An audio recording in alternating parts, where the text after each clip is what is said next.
Hello दोस्तों, इस video में हम सीखने वाले हैं ऊष्मा तापमान। आप सभी का स्वागत है एक्टिव न्यूज राइट लर्न में। एक बार फिर से हम इस वीडियो में एएलपी में जो कवर हुए हैं अब तक क्वेश्चन तापमान को चेंज करने में थोड़ा ये टॉपिक समझने वाला है। इसमें 4 टॉपिक क्लियर होते हैं हमारे जो पूछे जाते हैं। चार टेम्परेचर के तापमान को मापने के जो हमारे पैमाने हैं उन पर क्वेश्चन आपको बदल बदल कर उनकी चीज़ें को यूनिट को पूछेगा। ठीक है, तो उनको बदलना भी सीखेंगे और फिर क्वेश्चन करना भी सीखेंगे। तो पहले बदलना सीख लेते हैं, क्योंकि क्वेश्चन देखो पहला ही क्वेश्चन पूछ रहा है कि तापमान ऊष्मा पहले हम ऊष्मा के बारे में जानेंगे कि ऊष्मा होती क्या है। ठीक है, फिर उसमें तापमान को मेजरमेंट करते हैं। वो तापमान आप जानते हैं कि हम सेल्सियस में, फ़ारेनहाइट में बुखार वगैरह को मापते हैं, सेल्सियस में तापमान को मापते हैं जो हमारा टेम्परेचर हो रहा है। ठीक है, तो पहला क्वेश्चन उसने दिया 0 डिग्री सेंटीग्रेड कितने डिग्री फ़ारेनहाइट के बराबर होता है। तो हम क्वेश्चन को देखो बदलवा रहा है कि अगर फ़ारेनहाइट में है या डिग्री में है, सेंटीग्रेड में है, तो फ़ारेनहाइट में इसका मान क्या होगा। तो हम बदलना भी सीखेंगे। पहले हम थोड़ा सा डिस्कस कर लेते हैं। अगर जिससे आता है वो थोड़ा सा वीडियो को आगे करके क्वेश्चन सोल्व कर सकता है। पहले मैं समझा लेता हूँ। ठीक है, तो आगे वीडियो में क्वेश्चन सोल्व हुए हैं। जिसे आता है टेम्परेचर के बारे में वो क्वेश्चन आगे थोड़ा सा करके अपनी क्वेश्चन को सोल्व कर सकता है। तो पहले हम चलते हैं अपने टॉपिक की तरफ, थोड़ा समझ लेते हैं जो नए बच्चे हैं उनके लिए कि समझने में ऊष्मा। पहले ऊष्मा को देख लेते हैं कि ऊष्मा क्या है। ऊष्मा ऊर्जा का एक रूप है। ठीक है, कोई भी हमने ऊर्जा का चैप्टर ऊर्जा में पढ़ा है कि एनर्जी क्या होता है। ऊर्जा एक रूप से दूसरे रूप में बदलती है, कभी नष्ट नहीं होती। तो हमने वो चैप्टर पढ़ा हुआ है। ठीक है, एनर्जी का चैप्टर नहीं पढ़ा हुआ है तो आप प्लेलिस्ट में जाइए और ऊर्जा के नाम से चैप्टर मिलेगा, उसे समझ लीजिए, थोड़ा आपको समझ में आ जाएगा। और अगर पढ़ा हुआ है तो थोड़ा उससे आगे चलते हैं। ऊष्मा ऊर्जा का एक रूप है जो दो वस्तुओं के बीच तापांतर के कारण उच्चतर तापमान की वस्तु से निम्नतर तापमान की वस्तु की ओर स्थानांतरित होता है। और ऊर्जा का स्थानांतरण तब तक होता है जब तक दोनों वस्तुओं का तापमान समान न हो जाए। कार्य तथा ऊष्मा दोनों ही ऊर्जा के रूप में, ठीक है, हमने पढ़ा था ऊर्जा कार्य वाली उसमें भी पढ़ा हुआ है वीडियो में भी और ऊर्जा वाली वीडियो में भी, कि कार्य और ऊष्मा जो भी है वो ऊष्मा दोनों ही ऊर्जा के रूप हैं। बिना ऊर्जा के ना ऊष्मा होगी ना कार्य ही हो सकता। ठीक है, कार्य करने के लिए हमें ऊर्जा की आवश्यकता होती है और ऊर्जा से ही हमें ऊष्मा प्राप्त होती है, तपिश प्राप्त होती है। तो किसी चीज़ में ऊर्जा होगी तभी हमें कार्य मिलेगा या ऊष्मा मिलेगी। तो यह लाइन इंपॉर्टेंट है, आप यहाँ से एक बार और सीख सकते हैं चीज़ें। परंतु एक और यहाँ कार्य करने के लिए वस्तुओं के बीच तापांतर आवश्यक नहीं है। ठीक है, कार्य करने के लिए वस्तुओं के बीच तापांतर की आवश्यकता नहीं है। वहीं दूसरी ओर ऊष्मा का प्रवाह तापांतर के द्वारा ही होता है। ठीक है, तो कार्य करने में तो हमें ऊष्मा के तापांतर की जरूरत नहीं है, क्योंकि कार्य करने में तो बल का यूज हो रहा था। जो ऊर्जा है वो बल के रूप में हम कार्य करवा लेते थे। लेकिन तापांतर में जब हम कोई ऊष्मा का आदान प्रदान कर रहे हैं तो वहाँ पे ताप का अंतर होना जरूरी है। ठीक है, कोई वस्तु ठंडी कोई वस्तु गर्म, इस प्रकार से। ठीक है, अब हम पढ़ लेते हैं थोड़ा ताप के बारे में, क्योंकि तापांतर हमें तापमान ही मापना है। ठीक, कार्य तो हमें कार्य वाली वीडियो में हमने देख लिया है कि कार्य को कैसे पूछता है हमारे से क्वेश्चन। तो इसमें भी कुछ चुनिंदा क्वेश्चन पूछेगा रेलवे, तो उससे हम चीज़ें निकाल सकते हैं। किसी वस्तु का वह गुण जो यह बताता है कि वस्तु कितनी गर्म या ठंडी है। ठीक है, कोई भी वस्तु है और उस वस्तु का वह गुण जो यह बताता है कि वस्तु कितनी ठंडी या गर्म है, उसी को तो हम तापमान में मापते हैं, उसी को हम टेम्परेचर कहते हैं। ठीक है, ठंडी और गर्म होने की प्रक्रिया को ही हम उसका टेम्परेचर कहते हैं कि इतनी गर्म है या इतनी ठंडी है। ठीक है, ताप एक अदिश राशि है जिसका एसआई मात्रक केल्विन होता है। एसआई में मात्रक केल्विन है और केल्विन पर डिग्री नहीं लगा होता। ध्यान रखना, मैं जो चीज़ें बता रहा हूँ वो नोट कर लेना। केल्विन पर अगर कहीं जैसे डिग्री सेल्सियस लिखा होता है डिग्री लगा होता है, डिग्री केल्विन के ऊपर डिग्री नहीं होता। ठीक है, ये याद रखना कहीं भी अगर केल्विन लिखा हुआ है।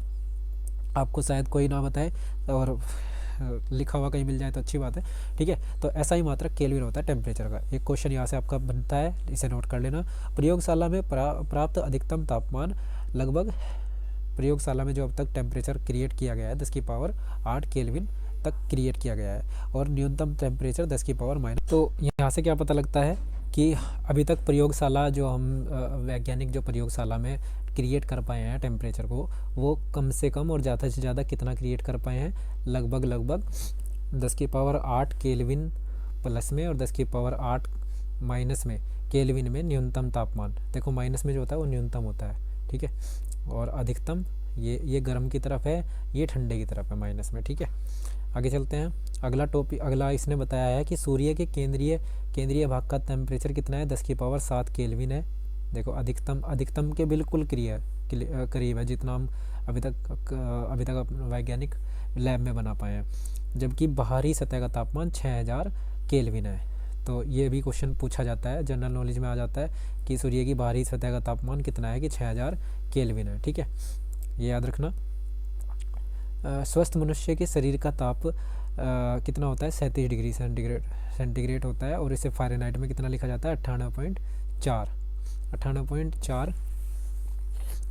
ठीक है, 98.4 डिग्री फ़ारेनहाइट लिखा जाता है। ठीक है, फ़ारेनहाइट में। और अगर इसे केल्विन में बदलेंगे तो इसका टेम्परेचर केल्विन में, अभी हम बदलना सीखेंगे सब चीज़ें। तो आप ये याद रखिए कि मनुष्य का शरीर का जो टेम्परेचर होता है, जो तापमान हम नापते हैं, हम 98.4 नापते हैं फ़ारेनहाइट में। जो हमारा टेम्परेचर मापने का, शरीर का टेम्परेचर मापने का जो हमारा यंत्र है, उसे हम बोलते हैं थर्मामीटर में, तो वो फ़ारेनहाइट में माप के देता है। अगर उसे सेल्सियस पैमाने पे मापें तो हमारे 37 डिग्री देगा वो। ठीक है, 37 डिग्री बताएगा सही नॉर्मल। शरीर के ताप पर पत्थर तथा पारा छूने पर एक जैसा गर्म तथा ठंडे प्रतीत होते हैं। शरीर के ताप पर पत्थर तथा पारा छूने पर एक जैसे ठंडे प्रतीत होंगे। आगे देखते हैं। ठंडे देश में जहाँ न्यूनतम टेम्परेचर -40 डिग्री तक चला जाता है, पारा युक्त तापमापी का प्रयोग नहीं किया जाता। ठीक है, वहाँ पे पारा जो हम टेम्परेचर, जो डॉक्टर होते हैं ना, झटका सा मार के टेम्परेचर मापते हैं, कांच वाला जो होता है, उसमें पारा देखते हैं वो। ठीक है, तो वो वाला हम नहीं यूज कर सकते, पारे वाला। ठीक है, -40 तक वो काम नहीं करेगा, क्योंकि पारा -39 डिग्री टेम्परेचर ताप पर जमने लगता है। ठीक है, तो वो 40 वाले पे काम नहीं करेगा। पारे का जो न्यूनतम टेम्परेचर है जमने का, जैसे पानी होता है ना, 0 पे जम जाता है। ठीक है, तो -39 पे जाने में वो जम जाता है, तो इसलिए उसका यूज नहीं कर पाते। तो पारे का न्यूनतम टेम्परेचर कितना होता है, -39 जमने वाला। ठीक है, अल्कोहल युक्त तापमापी का प्रयोग किया जाता है, क्योंकि अल्कोहल युक्त तापमापी का प्रयोग इसलिए किया जाता है क्योंकि वो 115 तक नहीं जमता, माइनस में 115 डिग्री सेंटीग्रेड तक नहीं जमता है। तो आपको अगर वीडियो पसंद आ रहा है तो लाइक कर ले, सब्सक्राइब कर लें। ठीक है, जिससे आने वाली सभी टॉपिक बहुत डीपली नॉलेज के साथ आपको प्रोवाइड कराऊंगा। ठीक है, आगे चलते हैं। -40 डिग्री सेंटीग्रेड पर ऐसा तापमान होता है जो डिग्री सेंटीग्रेड और डिग्री फ़ारेनहाइट में समान होता है। ये क्वेश्चन भी बहुत बार पूछा गया है कि कितने डिग्री सेंटीग्रेड पर कितने डिग्री ऐसा टेम्परेचर है अंकों में कि उस पर सेंटीग्रेड और फ़ारेनहाइट का मान समान होता है। तो -40 आपको लिखना पड़ेगा। -40 डिग्री सेंटीग्रेड -40 फ़ारेनहाइट दोनों बराबर होते हैं, उस पर टेम्परेचर दोनों का समान होता है। ठीक है, फ़ारेनहाइट हो चाहे सेंटीग्रेड हो। तो -40 ऐसा टेम्परेचर है जिसमें दोनों पैमानों पर पानी का टेम्परेचर सेम होता है। ठीक है, तो यहाँ से मेरे हिसाब से कई सारे क्वेश्चन आपको पता लग गए होंगे। आगे चलते हैं। तापमापन किसी वस्तु का वह गुण जो संपर्क में रखे पदार्थों के बीच ऊष्मा प्रवाह की दिशा निर्धारित करता है, तापमापी कहलाता है। ठीक है, वह उपकरण जिसमें पदार्थ के तापमापन गुण का उपयोग करके किसी वस्तु का ताप मापा जाता है। तापमापी या अधोबिंदु शुद्ध जल का हिमांक तथा उदरबिंदु जल क्वथनांक के बीच के अंतर को बराबर भागों में विभाजित किया जाता है। प्रत्येक भाग को ताप का मात्रक कहते हैं। तो ये चीज़ें थोड़ी अंदर की हैं, जिसमें जब हम उसे बनाते हैं, तो पैमाना जब बनाया जाता है तो वो निर्धारित करने के लिए ये चीज़ है। तो आपको इस चीज़ पे इतना गौर करने की ज़रूरत नहीं है, क्योंकि एएलपी इसमें से इतना नहीं पूछता। आपको डायरेक्ट एएलपी आपको कन्वर्ट करने के लिए देता है टेम्परेचर को। तो आपको पता होना चाहिए कि टेम्परेचर हमारे 4 प्रकार के हैं। सी से लिखा जाता है सेंटीग्रेड, आर से लिखा जाता है र्यूमर, लिख लेना सेंटीग्रेड, आर में र्यूमर, या आपने पता नहीं देखा होगा या नहीं, तो र्यूमर होता है र्यूमर। ठीक है, आर होता है र्यूमर। फ़ारेनहाइट होता है एफ से फ़ारेनहाइट होता है फ़ारेनहाइट, लिख लीजिएगा। के से होता है केल्विन। ठीक है, के से होता है केल्विन, के से केल्विन। तो इन सब पे देखो, यहाँ पे इसने लगा के नहीं दिखाई, इन सब पे तो लग जाती है डिग्री। इस पर भी लगेगी, इस पर भी लगेगी, इस पर भी लगेगी, लेकिन इस पर डिग्री नहीं लगती, के खाली लिखा जाता है। अब ये जो फॉर्मूला है ये इनके बीच में संबंध को दर्शाता है। क्या दर्शाता है?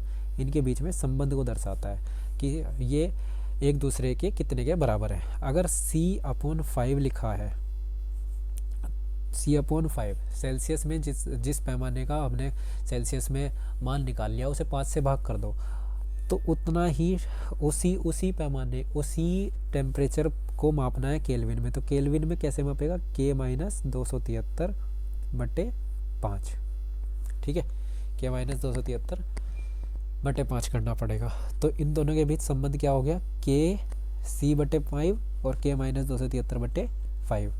तो इससे हमें संबंध पता लग गया। ऐसे ही F पे C/5, देखो इसे अगर काटोगे एक ही चीज़ से काट लोगे तो ये कैसे लिखा जा सकता है? मैं थोड़ा लिख के दिखाता हूँ, मैं 5 क्यों ले रहा हूँ। तो C/5, देखो इसे काटो, 0 से 0 ख़त्म सबकी। अब इसे काट लो, 2 पंजे 10, 2 चौक 8, 2 नीम 18 और 2 पंजे 10। तो ये बराबर में है, इसलिए नीचे की वैल्यू काटी जा सकती है, इसलिए हमने काट ली। तो C/5 हो जाएगा, R/4 हो जाएगा और बराबर में F-32/9 हो जाएगा और इसके बराबर में K-273/5 हो जाएगा। ऐसे ये फॉर्मूला मॉडिफाई किया जा सकता है, ठीक है। तो हम आगे से थोड़ा सा समझ लेते हैं और समझ लेते हैं थोड़ा सा, ठीक है। अभी हमने क्या क्या पढ़ा, इस चित्र में क्या बता रहा है? इस चित्र में बता रहा है कि 0 डिग्री जो सेंटीग्रेड हमारा 0 डिग्री अगर ये वाटर भरा हुआ है इस नली में, तो वाटर का टेम्परेचर जैसे जैसे बढ़ेगा या जैसे जैसे घटेगा, इधर को बढ़ेगा, इधर को घटेगा, तो क्या क्या हो रहा है? अगर हम 0 पे देख रहे हैं पानी को, तो उस सेंटीग्रेड में 0 है, तो फ़ारेनहाइट में वो मान कितना आएगा? 32 डिग्री सेंटीग्रेड आएगा, ठीक है, 32 डिग्री सेंटीग्रेड आएगा फ़ारेनहाइट में। अगर वही मान सेंटीग्रेड में हम ले रहे हैं 37 डिग्री, जो हमारा नॉर्मल हम शरीर का टेम्परेचर लेते हैं 37 डिग्री सेंटीग्रेड है, तो उससे फ़ारेनहाइट में मापते हैं तो कितना आता है? 98 देखो 4 और 6 में थोड़ा कन्फ्यूजन है, 4 भी लिख लेते हैं और 6 भी लिख लेते हैं। 98.6 37 को 98.6 ही कन्वर्ट होके आता है, वैसे तो 4 लेते हैं, ठीक है। और हमने अभी पढ़ा है कि -40 डिग्री सेंटीग्रेड पर जो इसका टेम्परेचर है वो दोनों का समान होगा, -40 और -40 पर फ़ारेनहाइट में भी और सेंटीग्रेड में भी दोनों का टेम्परेचर समान होगा। ये चीज़ क्लियर है टॉपिक? अच्छा, अगर यहाँ पे हम देखें कि 100 डिग्री पे वो जल जो होता है वो उबलना शुरू हो जाता है 100 डिग्री पर, वही टेम्परेचर अगर हम फ़ारेनहाइट में मापें तो कितना आएगा? 212 आएगा। ये हम अभी बदलना भी सीखेंगे आगे। क्वेश्चन इसी चीज़ पे हमसे क्वेश्चन पूछता है रेलवे। यहाँ पे थोड़ा सा और देख लेते हैं, इस वाले में क्या बता रहा है? इसमें बता रहा है कि जब जल का टेम्परेचर 0 है, तो यानी कि जमाव बिंदु 0 है, तो फ़ारेनहाइट में उसकी वैल्यू कितनी आएगी? उसी टेम्परेचर की 32 आएगी, और केल्विन में मापे तो 273 आएगी, रीमर में मापे तो भी 0 आएगी। अब मैक्सिमम यानी कि जब उबल जाता है तो 100 पे उबल जाता है डिग्री सेंटीग्रेड में, 100 पे उबल गया, उसी उबलने के टेम्परेचर को हम फ़ारेनहाइट में मापें तो 212 आएगा वैल्यू, केल्विन में मापे तो 373 आएगा, और रीमर में मापे तो 80 डिग्री पर हमारे पास जो पैमाना होता है, देखो पैमाने के अनुसार अपने टेम्परेचर को हमने अपनी सुविधा के अनुसार पैमाने बनाए हुए हैं, ठीक है, कि हमें जैसे हम वातावरण का टेम्परेचर मापते हैं तो वातावरण का टेम्परेचर बहुत बड़ा होता है तो उसे सेंटीग्रेड के पैमाने से मापते हैं, ठीक है। फ़ारेनहाइट का पैमाना जो हमारे शरीर का टेम्परेचर है वो बहुत छोटे छोटे लेवल में बदलता है, तो उसको हम फ़ारेनहाइट में मापते हैं, ठीक है। तो बस इसी प्रकार है, ये आपको फॉर्मूला लिख के दे दिया इसने जो हमने अभी बताया, C/5 F-32/9 K-273/5 और R/4, ठीक है। ये आपको याद करना होगा, क्योंकि इस बारे में थोड़ा डिस्कस करेंगे, किसी और वीडियो में डिस्कस करेंगे कि ये अलग अलग ये -32 क्यों हुआ है और -273 क्यों हुआ है, इसके बारे में थोड़ा डिस्कस कर लेंगे। लेकिन अभी के लिए आप जो हमारे क्वेश्चन है उनके लिए केवल इतना याद रख लीजिए कि ये हमारा फॉर्मूला है, ठीक है, टेम्परेचर्स को चेंज करने का। आगे देख लेते हैं। तो हमने 4 चीज़ पढ़ी। क्या चीज़ पढ़ी? सेल्सियस पढ़ा, फ़ारेनहाइट पढ़ी, केल्विन पढ़ा और रीमर पढ़ा, और इनके बीच में संबंध हमने पढ़ लिया, ठीक है। अब हम चलते हैं अपने क्वेश्चनों की तरफ कि कैसे क्वेश्चन होंगे, ठीक है, क्वेश्चनों में कैसे बदलना है। पहला क्वेश्चन बता रहा है 0 डिग्री सेंटीग्रेड कितने डिग्री फ़ारेनहाइट के बराबर है। अब देखिए फॉर्मूले में किससे कैसे लिखना है। अगर आपने फॉर्मूला अपने पास नोट करके लिखा हुआ है तो आपको आसानी होगी, ठीक है। अब मैं लिखता हूँ। सो मुझे क्या क्या चीज़ चाहिए, सेंटीग्रेड और फ़ारेनहाइट, चारों चीज़ नहीं चाहिए, चारों फॉर्मूले में हमारे पास चारों संबंध है, लेकिन हमें जो जो संबंध हमें दिया है, देखो सी वाला चाहिए तो सी के नीचे 5 था, C/5, और मुझे चाहिए फ़ारेनहाइट F-32/9, ये वाला मुझे कॉम्बिनेशन चाहिए इस पूरे उसमें से कि मेरा इससे काम हो जाएगा। अब मैं क्या करता हूँ, देखिए मैं दोबारा लिखता हूँ, C/5 = F-32/9, ये मेरा फॉर्मूला में से मैंने उठा लिया, क्योंकि मुझे दो ही तो कन्वर्ट करने हैं, दो चीज़ चाहिए। एक मुझे कह रहा है कि 0 डिग्री सेंटीग्रेड, यानी कि मुझे सेंटीग्रेड का मान दे दिया, कितना, C का मान 0, तो C का मान 0 रख लिया, और F-32/9। अब देखिए ये तो पूरा 0 हो गया, और 0 हो जाने पे इस 9 की गुना जब 0 में होगी, देखो 0 को 5 से गुना करेंगे तो 0 हो गया, और फिर इस 9 की गुना भी इधर होगी तो 0 में फिर 9 की गुना होगी तो 0 हो गया, तो 0 बराबर F-32 हो गया। तो 32, F का मान कितना आ गया, F का मान 32 आ गया। ठीक है, आप करके देखेंगे तो हो जाएगा। ठीक है, फ़ारेनहाइट में 0 डिग्री सेंटीग्रेड, अगर सेंटीग्रेड में 0 डिग्री है तो फ़ारेनहाइट में कितना मान आएगा, ये आपको करके दिखा दिया कि 32 डिग्री आएगा। आपको अगर करने से समझ में नहीं आया तो आप यहाँ पे भी देख सकते हैं कि इसने कैसे किया है। ठीक है, ये 180 को आप 9 लिख सकते हैं और इसे 5 लिख सकते हैं, कोई दिक्कत वाली बात नहीं है। ठीक है, 9 और 5 करके भी कर सकते हैं, बाकी इससे भी कर सकते हैं, कोई दिक्कत वाली बात नहीं है। तो F बराबर 32 आ रहा है, आप ये कैलकुलेशन कर सकते हैं। देखो यहाँ पे 0, इसे लिख भी, -0 लिखो या मत लिखो कोई फ़र्क नहीं पड़ता, C का मान 0 है। ठीक है, आगे चलते हैं। 12 डिग्री सेंटीग्रेड पर जल की भौतिक अवस्था क्या होती है। अब हमें पता है कि 0 से लेके 100 तक, देखो 0 पे वो जमना शुरू करेगा, तो 0 से लेके हम ये मान सकते हैं कि एक 0.1 से लेके प्लस के 0.1 से लेके 0.99 तक, सॉरी 99.99 तक किस में रहेगा, द्रव्यवस्था में रहेगा। तो उसके बीच में 12 भी आएगा, 13 भी आएगा, 14 भी आएगा, तो सब में किस 45 भी आएगा, 50 भी आएगा, सब में क्या रहेगा, वो द्रवावस्था में रहेगा। तो यही पूछ रहा है वो कि 12 डिग्री सेंटीग्रेड पर क्या होता है, वो द्रव होता है। ठीक है, आगे चलते हैं। -200 डिग्री सेंटीग्रेड फ़ारेनहाइट में बताना है कितने होंगे। अभी फिर से फॉर्मूला लिखते हैं, तो C और F के बीच में फॉर्मूले में हमारा क्या है, C/5 बराबर F-32/9। ठीक है, अब हमारे पास C का वैल्यू है, C का वैल्यू कितना, -200 हमने C की जगह रख लिया और 5 में रख दिया। ठीक है, F-32/9। ठीक है, अब इसे सोल्व कर लेते हैं, तो 5 चौक 20, 4 बार कट गया, -40 आ गया। अब 4 9 36। ठीक है, तो -360 बराबर F-32। ठीक है, यही तो आएगा। अब अगर हम इसे देखें,